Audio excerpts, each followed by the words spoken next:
নমস্কার বন্ধুরা, আমার চ্যানেলে আপনাদের সবাইকে আবারও স্বাগত। আজকে আমি একটা রুমালে হ্যান্ড পেইন্টিং করব। তো আমি প্রথমে রংটা দেখিয়ে দিয়েছি, আমি সবুজ রং, আর এটাকে কি রং বলে, আকাশি একটু ডিপ, এই রংটা দিয়ে ফুলটা তৈরি করব। আর 3D আউটলাইনার নিয়েছি, সেটা দিয়ে ফুলটার আউটলাইন করে দেব। খুবই সহজ একটা ফুল, আপনারা দেখলেও খুবই সহজে তৈরি করতে পারবেন। এবং এই ফুলে ঝাড়াটা তৈরি করার পর কেমন দেখাচ্ছে অবশ্যই কমেন্টে জানাবেন। আর এই ফুলগুলো আমি যে তৈরি করা দেখাচ্ছি, এতে যদি আপনাদের উপকার হয় সামান্যতম, তো অবশ্যই কমেন্টে জানাবেন। আর আমার কাছ থেকে কি জানতে চান সেটাও কমেন্ট করে জানাবেন। আর ভালো লাগলে ভিডিওটা বেশি বেশি শেয়ার করে দেবেন, লাইক দেবেন, আর সাবস্ক্রাইব করে পাশে থাকা বেল বাটনটি অবশ্যই অন করে দেবেন। আমি প্রথমে ফুলগুলোর মাথার দিকে একটু এই আকাশি রংটা করে দিয়েছি, আর নিচের দিকে এই হলুদ কালারটা, কমলা কালারটা করে দিচ্ছি, করে উপরের সাথে একটু ব্লেন্ড করে দিচ্ছি। আমি 2 রকম রং দিয়েই ফুলটা তৈরি করছি, শুধু এক রকম রং দিয়েও তৈরি করা যায়, কিন্তু আমি 2 রকম রং দিয়েই ফুলটা তৈরি করছি।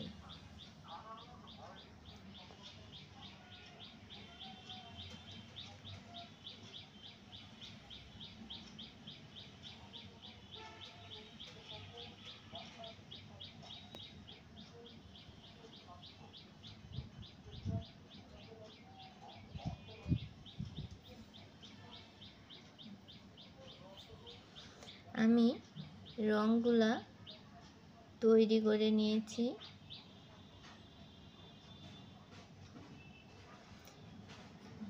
রেডি রং দিয়ে তৈরি করা যায়, তবে আমি নিজেই রংটা তৈরি করে নিয়ে এই রুমালে হ্যান্ড পেইন্টিংটা করছি। যে কোনো জিনিসেই হ্যান্ড পেইন্টিং করা যায়, করে আপনি ঘরে যে কোনো জিনিসের জন্য হ্যান্ড পেইন্টিং করে সেটাকে সুন্দর করে গুছিয়ে রাখলে দেখতে অবশ্যই সুন্দর লাগে। এটা আপনার মনের উপর নির্ভর করে যে আপনি আপনার ঘরটাকে কেমন করে সাজাবেন। যে কোনো জিনিসই ঢাকা দেওয়া লাগে, আর সেই ঢাকা দেওয়া জিনিসটাই যদি আপনি হ্যান্ড পেইন্টিং করে দেন তবে অবশ্যই সুন্দর লাগে দেখতে। এখন বর্তমানে দেয়ালেও মানুষ হ্যান্ড পেইন্টিং করে সুন্দর সিনারি আঁকছে, তো যার যার মনের ব্যাপার।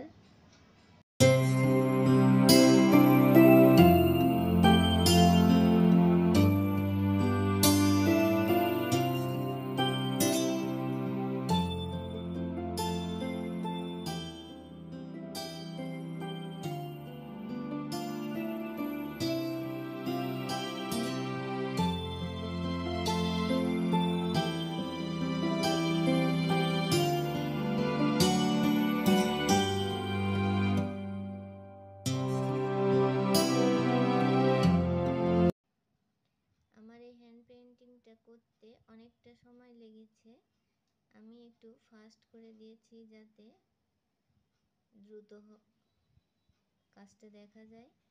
আর আস্তে আস্তে করতে গেলে অনেকটা সময় লাগবে, এতে ভিডিওটা অনেক বড় হয়ে যাবে। আমি ফুলগুলা তৈরি করে নিয়েছি, এবার আমি এর ডালগুলা সবুজ রং দিয়ে দিচ্ছি।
এই ডিজাইনটা আপনারা শাড়ি, জামা যে কোনো জিনিসেই তৈরি করতে পারবেন এবং এই ফুলগুলো বড় ছোট যে কোনোভাবে ইচ্ছা আপনারা তৈরি করে নিতে পারবেন, ডিজাইনটা তুলে নিতে পারবেন।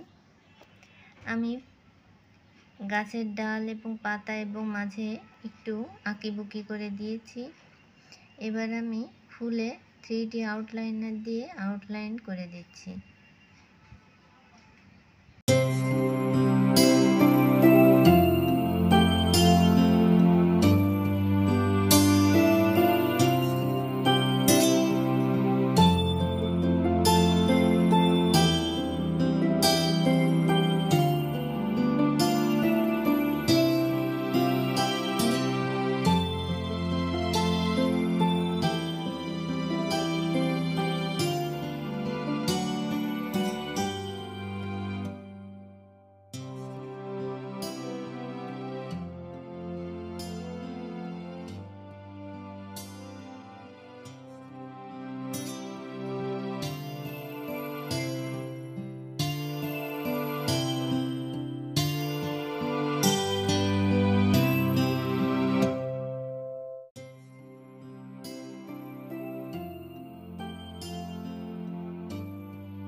আউটলাইনটা করে নিয়েছি। এবার ফুলের ভিতর আমি যে শীষগুলো দিয়ে দিয়েছি তার মাথায় গাঢ় পিঙ্ক কালার দিয়ে রেনু তৈরি করে দিচ্ছি। আর এরকম বড় থেকে ছোট এরকম সারি করে দেওয়ার জন্য ফুলটা দেখতে আরো অনেক বেশি সুন্দর লাগছে।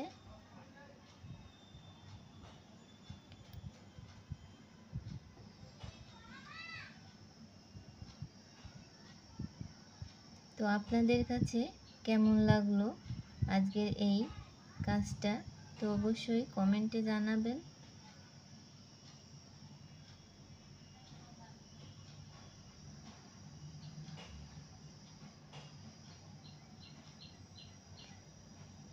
আবারও দেখা হবে অন্য কোনো নতুন ভিডিওর সাথে। ততক্ষণ পর্যন্ত আপনারা সবাই ভালো থাকবেন, সুস্থ থাকবেন। ধন্যবাদ।